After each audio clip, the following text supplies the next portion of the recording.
মুমিনের জন্য মৃত্যু হলো হাদিয়া স্বরূপ। কে বলেছেন? রাসূল আকরাম সাল্লাল্লাহু আলাইহি ওয়াসাল্লাম। তো মুমিন মৃত্যুকে কখনো ভয় পাইতে পারে না। মৃত্যু যেহেতু মুমিনের জন্য হাদিয়া বলেছে, এর পিছনে একটা কারণ তো অবশ্যই আছে। মুমিন মারা যাইতে দেরি হবে, জান্নাতে পৌঁছতে দেরি হবে না। এজন্য যতদিন বাঁচবো ভয় পাবো কাকে?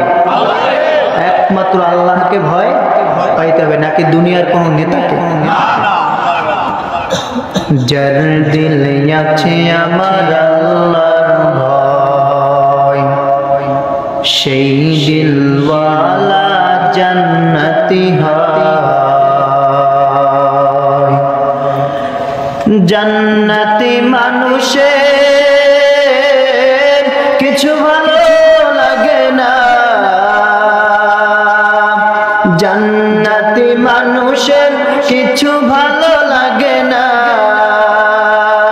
শুধু ভালো লাগে ইল্লাল্লাহ, লা ইলাহা ইল্লাল্লাহ, লা ইলাহা ইল্লাল্লাহ, লা ইলাহা